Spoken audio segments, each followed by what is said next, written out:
10, 9, ignition sequence starts.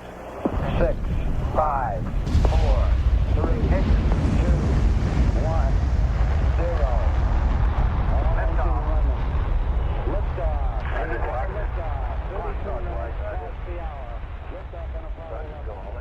Welcome to the Alien Pro Podcast. With estimates suggesting there are more than 10 billion terrestrial planets in the Milky Way and several hundred billion galaxies in the observable universe, it seems statistically unlikely that the lightning only struck once when it comes to life.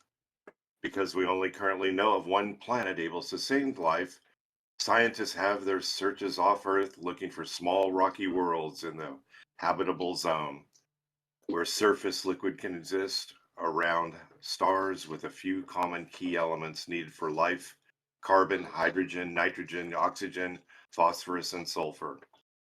Even limiting ourselves to those conditions, as you point out, the universe is significantly older than the sun, meaning that some significant civilization should have existed long before humanity.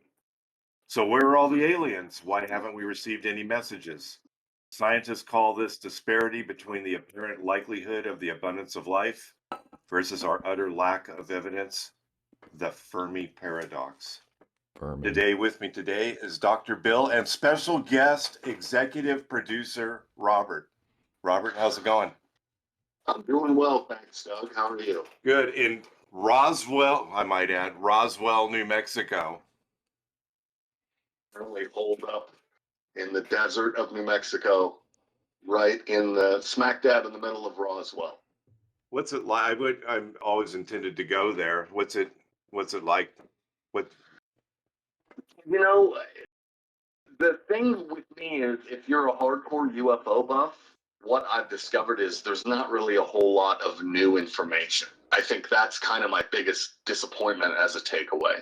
I found the museum really cool. They had some interesting exhibits and stuff, but it was kind of retreading stuff that we already know about, like the Betty and Barney Hill incident, and the Roswell crash and stuff. And they have some interesting exhibits, but like aliens are kind of held together by duct tape and stuff. It's it's a little low rent, But I think that the city itself has been able to kind of take advantage of the incident that happened, the alleged UFO crash, and kind of run with it and use it to grow the town and help the economy. So I think that's good. I haven't hit up all the places. There's definitely more than one, but I did go to the main museum this morning. Well, that was the pictures you sent. That was pretty awesome. So it was you and a couple aliens. I like that. Yeah. And got some video of the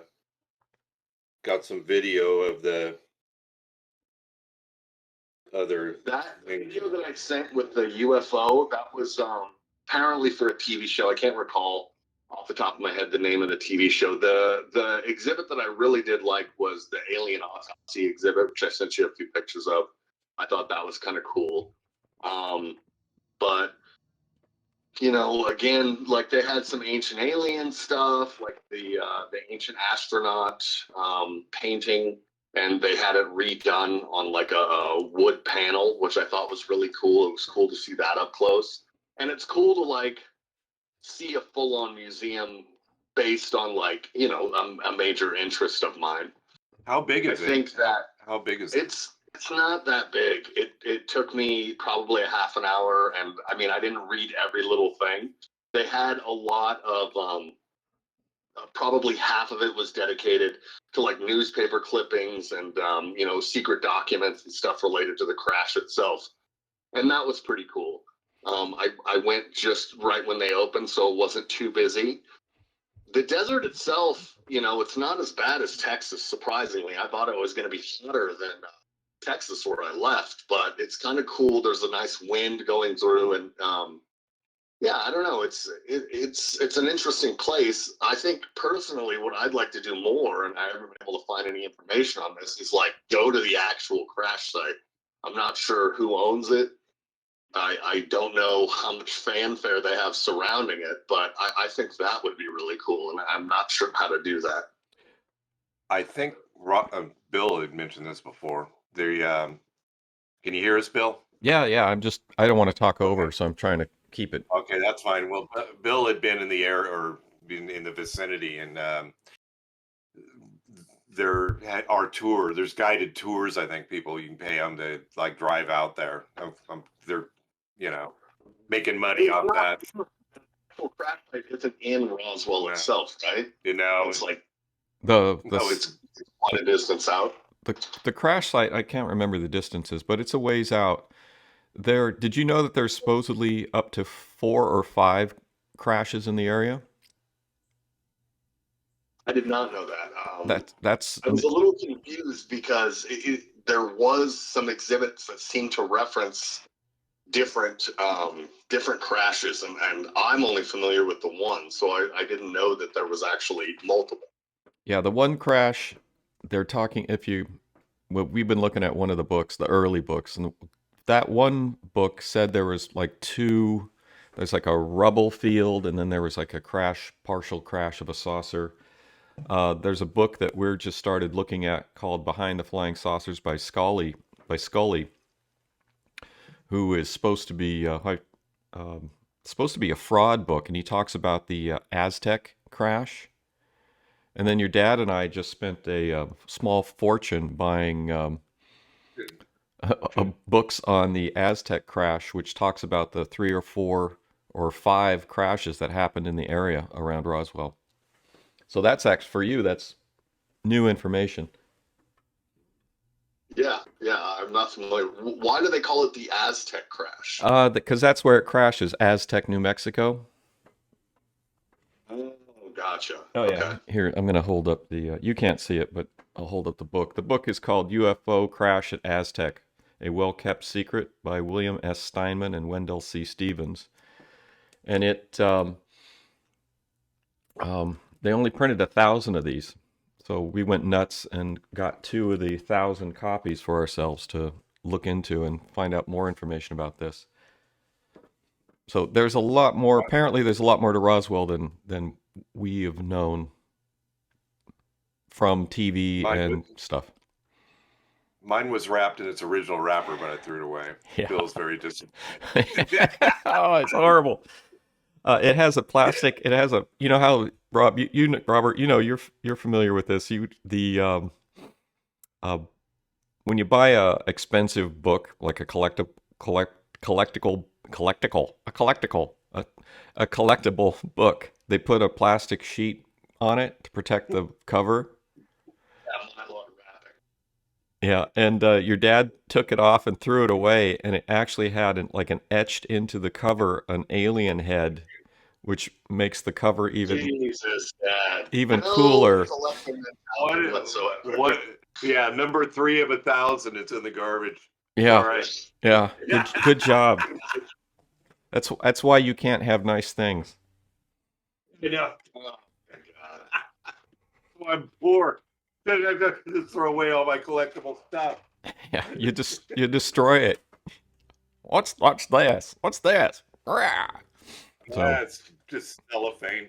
I don't know. Why did they put? There is multiple crashes. It would be interesting to know why this specific area is such a hotbed and why crashes themselves occur. Like, why not in the middle of San Francisco? Why always in the desert?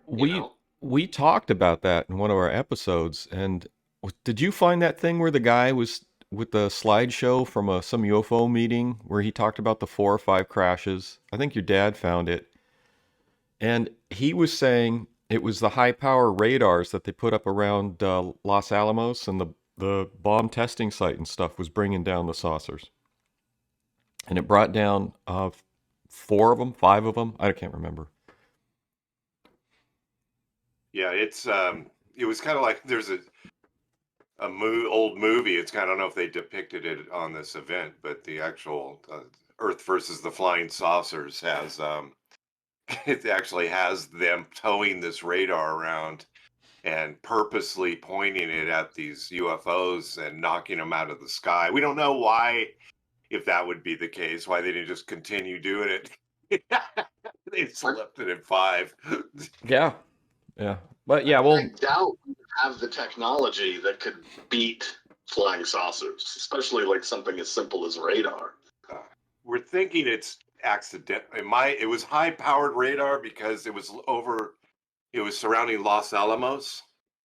And back then, when we were just starting the nuclear testing, the radar was actually more high power than normal because they wanted to detect any aircraft that might be flying over the site and figuring out what we were doing. So they may have if this was true, it may have accidentally brought down these things, and then they probably figured out, I assume, like we would, why this was happening, and they were able to counter whatever we were doing, and by accident. That would be hilarious if we accidentally figured out a way to take out flying saucers. I actually spent some time in Los Alamos. This is my second time in New Mexico, actually. I did some work for the facility a few years ago. It's an interesting place. It's a lot of office buildings and stuff, but they are like serious about security. I had a badge that I wore outside for lunch, and just off the major facility, and some random person came up to me and says, "Hey, you need to put that away. You can't have it, like, displayed outside." And they had told me that, but I mean, I have contracts all the time. I don't take any of it seriously. It was the first time someone like stopped me and was like, "This is a serious place, and you need to take it seriously." So it was kind of a wake up call. It was an interesting contract, and the Los Alamos facility itself is an interesting place. Yeah, that's where a lot of the development happens for the nuclear stuff that we're. Yeah, I don't know what I did. Come on, make up something. It was so secret. It was just regular work, but like I don't have any details about what I did. It's weird they like segment the stuff. I don't know how much I should actually say, but like they segment the work. So I was just in for like one very specific purpose, and I wasn't allowed to do it at home, so I actually had to fly in on this small plane. It was it sucked. It wasn't like sponsored by the government. I just had there was no big planes flying into Los Alamos, and you know how much I love flying, especially in a small plane. So it sucked. Did it have? I mean, the pay was great. Did it have propellers? No, it was just a smaller jet. Oh, it was good. like one of those, like you've got 2 seats all the way back. I took a puddle jumper up in Seattle for the Puget, and we got down to the plane. I'm like, holy shit! It's like this big twin engine plane with propellers. Like, holy shit, we're flying in propellers. I wasn't a huge fan of the flying. I rented a sweet Camaro SS when I was there for that, just driving around the desert, because the airport was quite a ways away from the facility itself, so I had to drive in. So that was a pretty sweet part of it. That was before I bought my own. So yeah, yours was a lot different than this one, though, right? Oh yeah, mine was ridiculous. It was a midlife crisis mobile. Yeah, we can only aspire to having something like that. Yeah. Oh. Well, the new, not to get too far off topic, but the new Corvettes are actually faster. I was thinking about maybe one day, but not anytime real soon. I think I've sunk myself into enough debt for the time being. Yeah, so you're living in the Austin area. Well, you're on the road right now. How's the road trip going so far? It was quite a rocky start. I was pretty frustrated. Thankfully, I had a family member come and help me out because I was moving and then going. Like, you know how much moving stresses me out. So I was already seriously at my breaking point, and then having to hit the road, and it was a whole ordeal. I had to skip the Las Vegas portion of my trip. So I was having I basically had a breakdown, and I was like, I can't fucking do it anymore. So yeah, I've got some friends in Las Vegas that are a little pissed at me that I didn't show up, but I got to take care of myself. I don't know what to tell them. Yeah, well, that's important. So, how are you gonna be there just a few more days then? Yeah, I'm probably gonna be here towards the end of the week, and then I'm gonna head out to LA. Yeah, you got some friends down there? Or are you just gonna Yeah. tour? Yeah, I've got a friend that I'm meeting in Anaheim. We're gonna do Disneyland. I haven't been since they've added all the Star Wars stuff, so I'm interested to see all the new Star Wars exhibits that they have there. Yeah, that would be really cool. Yeah, I can't wait to get down there. I've seen videos of it. I'm underwhelmed. Hopefully, it's better in person. Well, they've got the one in Florida. I don't know if you guys have heard of this, but it's like they're trying to like get Westworld style attractions going. They've got a full-on hotel in Florida that serves as like a quote-unquote star cruiser. Yeah. And essentially you get on a spaceship and you spend 2 days on it. You leave once to go to the actual Star Wars place in Disney World, but for the rest of the time you're in the hotel, but like the windows are all LED screens, so it like looks like you're traveling through space, and they have like actors like put on all the like Star Wars makeup, and you like go on adventures and like sneak through corridors. It's like it's supposed to be fully immersive, but it's like $5,000 for three people for 2 days. It's 6,000.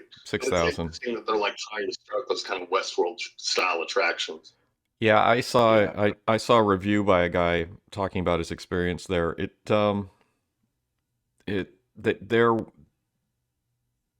It's obviously new, and it's some of the things he said were a little underwhelming. Oh, Yeah. oh God, and yeah, and he, Not a ways to go. yeah, I'm sure it's not the last one though. I'm sure they they're going to come out with more intricate ones in the future. Yeah, but Disney is not. Disney's having some issues right now in Florida. That's for sure. Yeah, there's a lot of smoke and mirrors about this. They're talking about it's because of that bill, and Disney speaking up about the bill. The real issue, in my opinion, has nothing to do with the bill. It's an opportunity for the state government to grab $200 million worth of tax revenue, because they've repealing the Disney special status, and that by repealing that, governor, right? Yeah, the governor, the legislature and stuff, they repealed the special status, so the local taxing districts will now be able to directly access the Disneyland property taxes. So it's a $200 million cash grab. And then Disneyland would tax itself and then use the money for improvements in their special district. Now that's been taken away from them. I don't think it has nothing to do with the politics, it has everything to do with money, as usual. Yeah. Yeah. So I think it's going to be, it's just the money. It's just the money. So is Disney, what is state within a state? Is it like their own state within Florida? They were allowed special exemptions. City, right? Celebration, I think it's called. Yeah. Well, it's and the whole. In the 60s, they got some sort of, I don't know if it's tax exempt, but it was the ability to self-govern. They're not tax exempt, but they basically tax themselves and then put the money back into improvements for the area that they manage. They're basically were an incorporated city, and they would control their taxes and how they got spent. Now they've just taken that away from them, and they also controlled the building codes and things like that, which makes a lot of sense. If you're going to be building a park, you want to be able to do it safely, but you don't want to be hung up in bureaucratic paperwork when you're trying to construct something. Yeah, we can't have that. Yeah, forget it. We're doing it ourselves. It's just a cash grab by the state to get the tax revenue from the property. That's incredible. So yeah, Robert, did you get a chance to look at? I sent Robert the Elizondo. Did you watch the Elizondo YouTube thing? Yeah, I don't know what to make of that guy. Honestly, give me 1 second here. I gotta put my dog on a leash. Well, what I'll mention is I've been looking at the Behind the Flying Saucers book, and that guy, one of the things they introduced in the second chapter, is he's saying there was a guy that gave a talk. What's that? Go ahead. It strikes me as someone who's still working for intelligence. I think that my personal opinion is that there's an effort to release this information slowly, and that's basically what he's doing. I don't think he's like a whistleblower or anything like that. I think what's more likely, because if he was, wouldn't he be killed by now? No. Before any of this happened? I mean, what they're, and he said it himself. I was listening to a bit last night. He's like, I'm releasing just breadcrumbs. It's like, but why? Why would you release this stuff so slowly if you were like a whistleblower? It's interesting because he is actually the neighbor of one of our competitor podcasts, UFO Garage, and he comes over. I don't know. It didn't even sound like he was doing it remotely. I think he went into their garage. And the guy is, at first I told Bill, and then during one of our subsequent episodes where we were talking about him, I told Bill that I wasn't sure if this guy knows as much as he says he does, but I think he does. But and it could be a measured release of information purposely by the government. And are we, like he discussed, are we prepared to know that we don't even know if there's aliens? This is stuff we talk about all the time. Are there really aliens in these things? Are they drones from the future or the past? Are they manned? Is there really aliens? Is that something UFO? Well, there's UFOs, so there's got to be something in there. We don't know. Right. Yeah, that's a good point. I mean, like I said, my major thing is he says that he's releasing breadcrumbs, and I feel like if he was really a whistleblower, he would give us all the information. It's not for him personally to decide what we're ready or not ready for. To me, it seems like an intelligence op, that he's still a spook, and he is working on behalf of the government to get us maybe used to the fact that there are extraterrestrials, and that's why he's releasing it in kind of a measured way. That's my personal opinion. I could be totally wrong. My opinion too is that there is something else going on here. There's secrets. There's something behind the scenes that's going on that we don't know what's going on. I agree with. I don't know specifically if it's what Robert's suggesting, but yeah, there's more going on here than meets the eyes.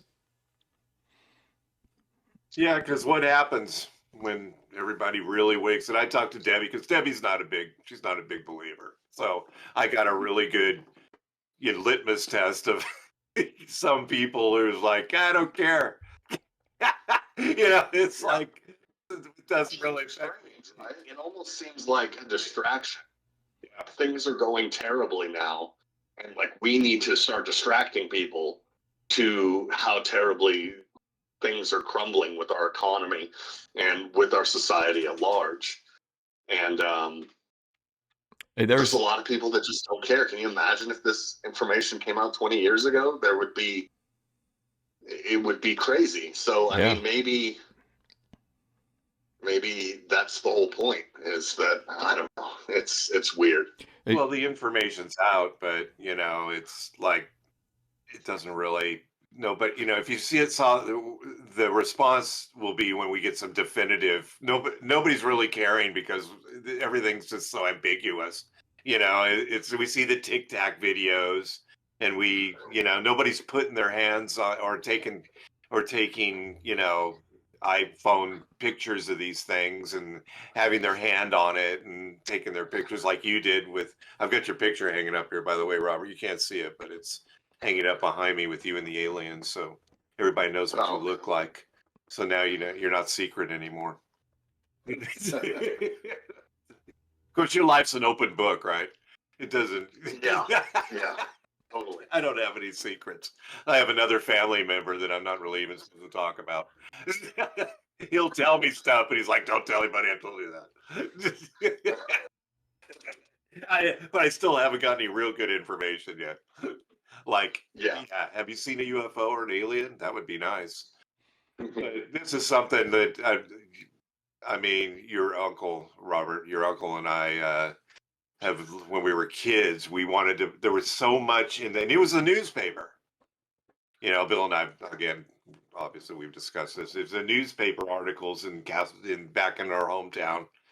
And we wanted to build radar to see these things. I mean, it was so prevalent. The news was ongoing. I mean, I wish I'd have taken newspaper clips, of it. It was really bizarre. Yep. And I had a guy that we went to. Debbie and I go to these antique things, and there was a guy there, and for whatever, he makes knives out of like railroad spikes and crap. But I'm like, so you guys, for whatever reason, it came up, and his wife was there selling something else. I said, so you guys ever see a UFO? I have my shirt on. I have the shirt that has a UFO on it, and the girl, and the wife says my husband has, and so I talked to him, and he was down in Alameda or San Leandro, down at the marina. Yeah, he was down at the marina in like '64, and he and his friend saw this UFO. And back then, you don't like go talk to people about it. They like swore to each other they would never mention it. And then they saw each other again years later, and you go, "Remember that UFO we saw?" Yeah. But well, my ex-wife saw a UFO, and I mean, she was very pragmatic, and she like barely spoke about it. It was when she was a kid, and her mom saw it like floating above the house. And I'll never forget, like a few years later, after she had told me the story, Unsolved Mysteries, the old Unsolved Mysteries series came out on Netflix, and I was like, oh, you gotta watch this show, it's awesome. And we started watching it, and the very first episode had UFOs in it, and they had like drawings and stuff of like the different types. And when the one came out, she was like, that's the one I saw. That's the one I saw. It was the triangle with the black triangle with the red lights. You know which one I'm talking about? Yeah. The 3 red lights underneath. And I wanted to ask her more. She's like, I don't really know. It was just weird. We were just pulling out of the garage, and it just floated above us real quick and then disappeared. And we both never said anything. Her mother would never admit to any of this. No. It was, but it's always struck me as odd that she wasn't like more gung ho about it. She was just like, yeah, I saw one, and it was weird. Not everybody's like us that finds the wonder and awe at this. Yeah. They're like, yeah, I don't know what that was. Yeah. They move on with their life like nothing happened. So tell me about the now. Yeah, I know you do. Tell me about the Santa Monica Sound incident. Yeah. He was there for that too. We live pretty close to the beach, like almost right on the beach, at a place called the Shores in Santa Monica, off of Nielsen. And we had a sliding glass window that had a little balcony, and then you had like a nice ocean view. It was a really dope place. And one night in the middle of the night, I got up to use the bathroom, and I heard this like weird emanating sound that was like going through the whole building. It was this slow pulsing whoa, whoa, whoa, whoa. And I woke her up because I was like, she'll never fucking believe me. And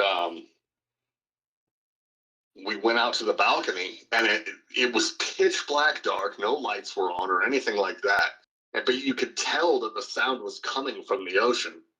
And it just went on and on forever. We recorded it with the iPad, but the recording didn't come out. It didn't register on the actual video, and we kind of just forgot about it. But since I don't know why we forgot about it, I feel like I should have freaked out more about it. But yeah, it's just always something. It sounded like it was coming from what's the island? Catalina. Catalina, yeah, that's what it sounded like it was coming from, that area in the Pacific. I know that there are like, stories about underground UFO or submarine bases or whatever, and maybe that was it. I don't know, and I didn't see anything. It was really, really dark, but yeah, it was weird, and it never happened again. It's not like it was a nightly occurrence. It was just that one night, and yeah, it's always kind of struck me as odd. Yeah, I'd taken a trip there a few years back, and I was ziplined on Catalina, and there's people that are with you through each segment of the zip line you go to, and kind of a younger guy. And I know that in Catalina, sightings are pretty prevalent. I mean, maybe it's a tourist thing, I don't know. But I asked him, of course, Debbie's always dismayed that every time I ask about this, Everywhere I Every time you go, somewhere new, you're always like, hey, did you see any everywhere I go, UFOs? you UFOs lately? Yeah. So, but he says, yeah, we see them all the time. They go into the ocean. He's like, yeah. The other guy, there's two of them. The other guy's like, yeah, we see them. It's like, makes me want to go to Catalina and camp out there for a while and see if I can see anything. Yeah, when I was there, I went to Catalina a few times, and I was always like, oh man, this would be great to live at. And the girl I was with the last time I went was like, this would get so boring so quick. And I mean, she's kind of right. It seems cool to visit. It's kind of like Vegas. It seems cool to visit, but like living there, I feel like it would get old pretty fast. But if you're just there, dead set on catching some UFOs, it might be the move. Yeah, A good place to retire, maybe. yeah, but it's pretty, like you said, it's pretty, well, you can just hop across and go to LA. I mean, it only takes 30-40 minutes. I mean, I took the helicopter from Long Beach over there, and then we're about halfway. I don't know what trench it is, but it's halfway across there. It's really deep, and there was a whale out there, and the guy he like hovers down like right over this whale, and I was freaking out. I'm like, dude, just keep going. We don't care about the stupid whale. I could just see the thing flipping up its tail, slapping us out of the sky, and we're under 40,000 feet of water under me, which freaked me out. I think there's a phobia about this, but I think I have it, where if I'm in water that's really deep, I'm freaked out. We made it, but it was kind of bizarre, But there's supposed to be, not supposed to be, but there's a lot urban legend. There's a submarine type base in Nevada, and they say that that submarines run underground between this. And it's actually marked a submarine base in Nevada, and there's a little lake. I think it's called Wright's Lake. It's on a lake. It's on water. Um, and they say that there's submarines in there that they travel. We don't know, of course, but that they can travel underneath the ground and they come out in the LA area. It's kind of right in that area by. Uh, um, Even and my whole thing is, even if that's true, what was the sound? If I try to think about like what would our technology be doing that could be making that sound? Like maybe there was some kind of new sub with some kind of radar technology or sonar technology. I mean, that's kind of what it felt like to me, like some kind of sonar. But I don't know. I don't know what it was. Yeah, Bill, I mean, we've heard about this type of phenomena, right? In some of these reportings that you can feel it the way they describe it is you can actually feel it in your chest. It's so deep. Yeah, it's a weird. It felt like it was going through the entire building. It felt like it was going through us. You could definitely feel it. It'll probably give me cancer. Yeah, there was, Hopefully not. for a while there, and this was back in the early aughts, there was a lot of people complaining about a sound, a low humming sound. So a lot of areas and a lot of different communities were complaining about these sounds that were happening. So I don't know if that's related, but that was a thing for a while. I don't think anyone ever discovered what the source of these sounds were, or I never saw any more information about it. It might be related to that. Yeah, probably. I want to say it would be around 2011, 2012. I'm thinking this is like 2004, 2005 when I had seen information about this. So, and then I never heard I anything. know. Is it Havana Sickness? Those like delegates and diplomats in Cuba Yeah, that all of a sudden got really sick, and they said it was some kind of hypersonic weapon or something. This yeah, is something I keep hearing about nowadays. I yeah. think it's called hypersonic weapons. I don't know. It's the Havana syndrome Either thing. of you? We've talked about that a little bit. The Havana syndrome thing is just annoying because there is instrumentation where you could monitor these type of things, and I haven't seen anything where any agency or thing has been talking about the type of energies incorporated, or anything other than it's a weird sound and people are getting sick. Yeah. But they can measure. I mean, we have the technology. We can measure these energies and I don't know. It's like no Did you ask information. anybody else in the building if this was a thing? No, I should have though. No, they But probably would have. yeah, I didn't ask anybody if they'd heard it. Might have said, "Why you nuts?" And then the nuts upstairs heard something. Yeah. It was kind of just a weird thing that happened, and I didn't really register it as being like really, really strange until later. By then, it was kind of too late. Hey, so coming back Yeah, to Roswell, in the book that I was looking at, that Doug and I are going to start looking at, Behind the Flying Saucers, there's a guy that gave a lecture at the University of Boulder talking about saucer crashes, and he said there was 3 saucer crashes in the Roswell area, and a bunch of aliens were recovered. So anyway, my 2 cents, and that's the sort of basis of the Aztec, the whole Aztec thing. So there's a lot more information. I don't know. There's a lot more information out there than we've seen, and these documentaries on TV. I mean, I've watched a bunch of them in the last year. They're really, they keep hitting the same points over and over again. And there's a ton of information out there that they don't even talk about. Yeah, I don't. This whole thing is. I mean, it just seems like you said. It seems like the same information. When we mentioned Roswell, it's exciting that you're there. Yeah. Because we talk about it all the time. But every time honestly, every time we start to bring it up, there's a couple different stories about UFOs. There's this one, and there's one up in Seattle where they saw a formation of UFOs, which coined the flying saucer phrase. But we kind of create, because the Roswell's just been beat to death, and there's just nothing new. Like you said, tuck tape aliens, and they're milking it for what they can, which they should. Well, yeah. Well, even when you were just at the museum, and it was a ton of different places, but I mean, I'm afraid that it's all kind of going to be the same thing, just kind of cheap. Like it doesn't feel like a high production value. It definitely seems a little cheap, and for people that don't know much about it, other than there was a flying saucer crash or whatever that supposedly happened here. The museum itself seems kind of interesting. It goes into some stuff, but us who know all about stuff like Betty and Barney Hill and the Roswell crash and these other incidents that have happened, it's kind of just retreading the same thing. And what is the? Go ahead, Bill. Oh, and that's what I've been seeing with these documentaries, is they're just constantly retreading the same 15 things over and over again. And I just picked up some more books and stuff. I got 150 books on this stuff, with probably hundreds of sightings and different cases and things like that.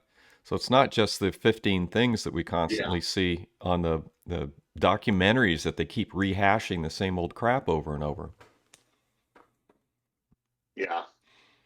Yeah, it's a bit disappointing. I'm really interested in the Arizona stuff that happened, where like the mayor came out with the alien in handcuffs, and it kind of seemed like it was a big joke, but there was all these people pissed off, like, dude, are you making fools of us? Like, we all saw this. Oh, the Phoenix. There's a similar thing that happened in Mexico. I don't know, it was either in the 80s or the 90s, where all of a sudden everybody was seeing UFOs, and it was enough where like they weren't as secretive about it as us, and they had a lot of different news stories on it and stuff. There was something that happened. Yeah, I saw a documentary. Also, to me, I was living in Patterson, California. There was this huge, like, explosion-looking cloud in the sky that stayed there all night, and it was really weird. All the dogs were barking. Like, all the dogs in the neighborhood were freaking the fuck out majorly. And it was this huge blue incandescent looking explosion. And the next day, the news just kind of dismissed it like, oh, we were just testing something. And we never heard about it again. I mean, there's a lot of these kind of incidents, I think, there's, similar to what Bill is saying, that just don't get talked about, spoken about at any length. And instead, they kind of just go over the same, basic stuff over and over again. Well, weather phenomena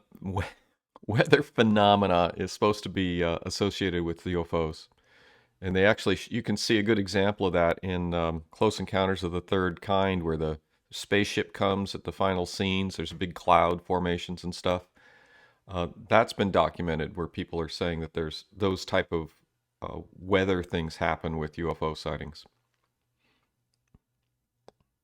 So Doug, Yeah, we interviewed the local guy. It was kind of interesting. I don't know if it's you know, related, but when he saw the UFO here in Rancho Cordova,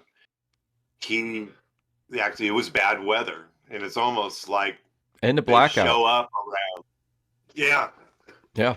and then as the thing flew over, the power went out, which of course could have been weather. Is it weather related or is it something else? You know, we don't know. Well, you have three different things happening simultaneously. You got really bad weather, power outage, and then this unusual stationary object hanging in the sky that looked a lot like, it looked like a hypersonic missile. If you've seen pictures of the new hypersonic missiles. Yeah, it was bizarre. But I mean, what I want to see is, they say they've got these crashed UFOs area. I don't know, maybe not area. I'm convinced they're in Wright-Patterson, the ones from Roswell. I always say everything's at Wright-Patterson. But if they want to let something out, I mean, a lot of these people are dead, right, Bill? I mean, they from the 47. Yeah. So you've got a warehouse full of stuff, and really the new regime they've lost contact with this kind of thing, and they're moving on to something else, and they don't really care that there's a bunch of crates with UFOs and a tank with dead aliens in formaldehyde or whatever they got in this spot. They've all moved on. So it has to, remain at the top of mind when, and Elizondo, I appreciate Elizondo still, keeping this, whatever he's doing. I agree with you, Robert. I think he's still connected, and he can't, by state, he can't release everything that he knows or has had access to, because he's got, considerations with retirement and things within the government, and I don't think he wants anything pulled. So who knows what the real story is there. Well, he's got a book coming out too, apparently.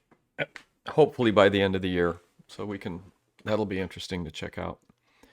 So he'll have some pictures and aliens and him shaking hands. Yeah, I have a feeling. I have a feeling we're not going to get a lot of information from his book, but it'll be worth looking at. So what else is? He's indicating. Yeah. Oh, I was just going to ask Robert. He's indicating that we have. Yeah, go ahead. Go ahead, Doug. He's indicating that our governments are already have contact. In that YouTube video. Yeah. So I don't know.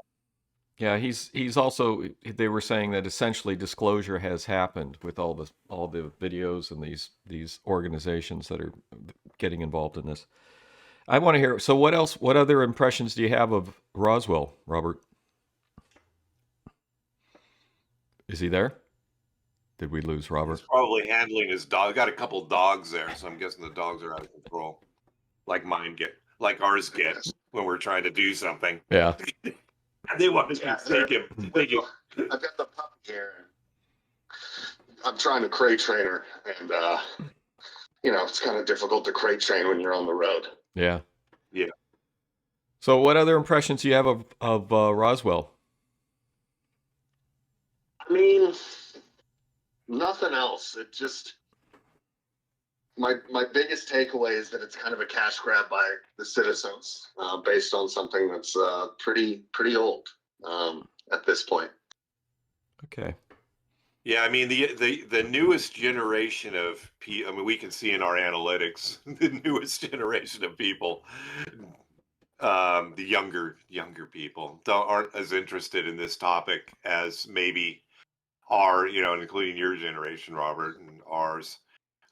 There's still some connection to that, but beyond that, there's no, like, my youngest son, he literally could care less. I mean, he likes all the other weird things like aquatic ape theory and that kind of thing, but the UFO thing is a is a non-issue. It's I mean, they it's don't old. care. It's old hat. I mean, they grew up with this stuff.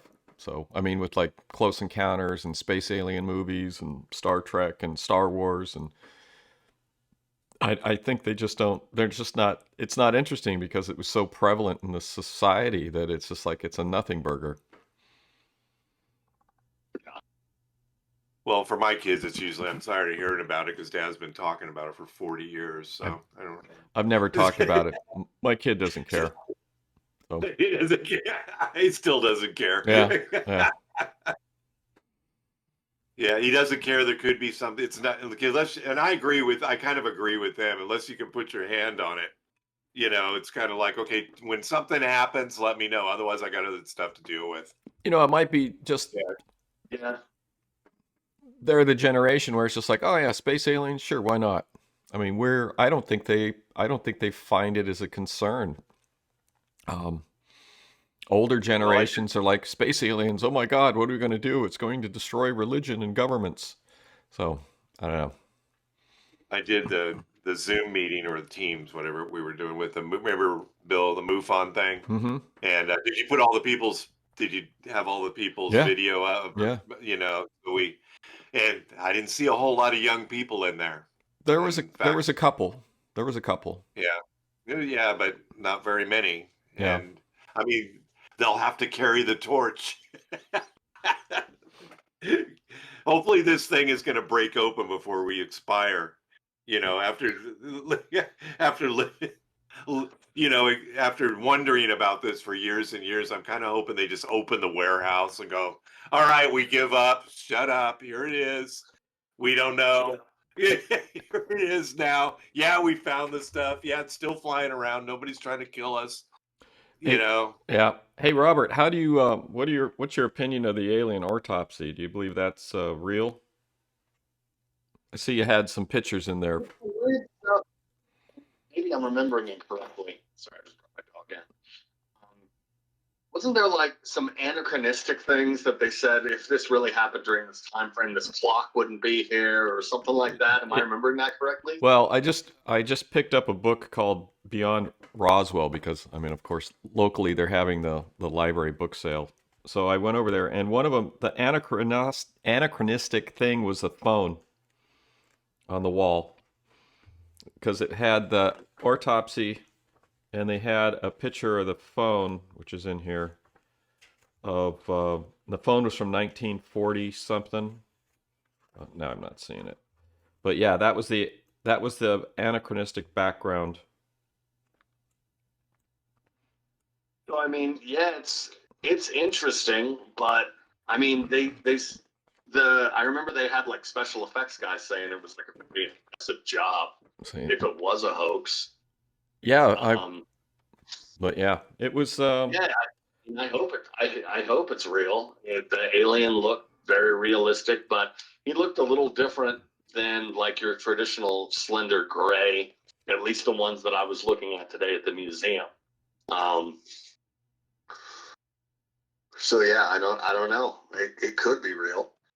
The phone thing is like the one thing that you can kind of point to and say, well, this is obviously a hoax. But if you go through that much effort, well, the phone suggests that it's real. It seems like a big miss to make the phone the wrong phone. No, it was the right phone. So the picture I'm looking at, the phone is from 1946. So I think that I'm remembering something where they said like there was one item that if it did happen in this time frame, that item wasn't in use yet or hadn't been made. It was like I think it was the clock. Yes. I seem to remember something about the clock too. Yeah. That they were the wrong style for the time or something. It was very minor, but it was significant in the fact that and the details it's out of its time frame. And the details are always important. Yeah, I'm not seeing anything about a clock. Well, I just picked this up yesterday. So yeah. Is there a lot of people there, Robert, or is there just in the museum? Is it just like you? I got there right when it opened, and surprisingly, there was like 20 people ahead of me. So wow. The guy who was next to me at the RV park recommended it. he went to it. So I think a lot of people, when they get here, that's like, you know, the place they go to. And again, like if that didn't happen, there'd be no reason for this town to be as big as it is. So, I mean, it's good that they have something to latch onto and that it allowed them to keep their town open. And there's a lot of like alien places here. Like they've got a Mexican food restaurant called the Mexica Alien. I don't know how to pronounce it, but it's got like aliens and sombreros. And then there's like a virtual reality go through space tour. And there's a lot of like space related stuff that if it was in any other town, it wouldn't make sense. But here it makes sense. A lot of different gift shops with aliens, and this RV park that I'm staying at is like got huge aliens that are like welcoming you when you come in. And I was gonna buy one for Dad, but they're like $500. So I don't think I'm getting one. They look really cool though. Yeah, I was just wondering how many people were there, and it's obviously a destination. It'd be kind of cool if you drag the kids to it, and it doesn't even. On the way to something, I would recommend it. But like as a final destination, I would say no. It's a kind of a disappointment. Yeah, I want to go. How much was the fee to get into the museum? $5. They need to charge more. Yeah, that's a good price. It's not that big of a thing. It's easy to get through. The gift shop even kind of sucked. I felt like they were gonna put a little more effort into the gift shop, but the gift shop gifts kind of sucked. And it's all like little plush aliens and like cheap license plates, and I don't know. There's just a very cheap feeling to it if it's like the official museum, Well, it's also supposed to have an archive attached to it too, where people can do research. Yeah, there was a library. I didn't get to check out the library. My wristband covers me for all day, so I may go back there and check it out. But yeah, I didn't check that out. It definitely sounds like they could update their stuff. I mean, even with this, it sounds like they could. It sounds like they're stuck in the past. Yeah, Disneyland. It is not. I'll say that. Yeah, but I'm still dying to go there. I got to do the experience. Yeah, the Star Wars. I could see someone like you definitely needed to come just to experience it. Oh yeah. Yeah, I wouldn't say it's like the final destination on the trip. Maybe the Area 51 area has some cooler stuff. I don't know. Hey, you guys, settle down. Yeah, I don't know. Area 51's they got the little alien, which probably is the same gift shop stuff that you see. But I don't know if you can't see anything, at Area 51. It's part of our. Bill and I are going to, before gas went to $1 million a gallon, we were going to take a tour through the various places. We got to do it, including Roswell. Got to do it. Yeah, we got to do it. And it's, I don't know. Again, until you can find your, until I can put my hand on these things, I don't know. Yeah, I know Uncle Mark, my late uncle, went to the Area 51 site. Shut up. Sorry. That's all right. The Area 51 site, and he drove up to it as far as he could get. And he said some military people came out on the ridge and started looking at it, but yeah, that was about all he experienced. And then he also went to the little alien. So I mean, that's kind of cool. You can get in trouble with the government over there. That's more of a thing to do. Yeah, it's interesting. It's $5 to get in there. I went to a gun show and it was 10 yesterday. 10 to get in that. So I don't know. Well, there's probably more stuff to look at the gun show. It's a really small thing. Like you can breeze right through it. Yeah, guns. You don't get to buy much guns and ammo there. Yeah, because of the California regulations. Oh yeah. Yeah, there's a lot of knives. For Bill, there was a couple. You would have been. I should have took a picture of this. A guy had a couple of special forces knives that allegedly were out. He wanted like $2,000. They were. Well,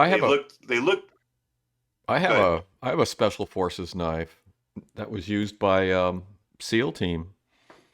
I have an actual SEAL team You have the knife. scabbard and everything. Yeah, it's over here. I could grab it and show you, but I have to get Yeah, up. you should see it's worth a little bit of money.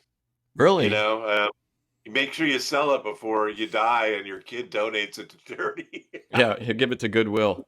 But yeah, no, mine was actually with the SEAL team on aircraft carrier. So it was No it. kidding. Yeah. The guy that was it belonged to didn't like being on deployment, and he left. He was like, okay. He goes. He got orders to leave, and he's like, I want to get the next chopper out. So he hops on a plane. And he told the other guys in the SEAL team, said, hey, pack up my stuff and send it to me. And they're like, yeah, we'll do that. They just took everything, took all his shit. Yeah, what are friends for, right? Yeah, and one of the other guys I knew a while ago, and he was like, "Hey, you want this knife?" I go, "Yeah." Where'd it come from? He goes, "Oh yeah, it was this guy." And he told me that story. I said, "Yeah, I'll take it. Cool." So I got this guy's knife. Nice. Yeah, if he hears it and you're looking for your knife, I mean, I'll give it back to you. I'll sell it back to you. But this is issue gear that this guy had probably had to pay for after he couldn't inventory it.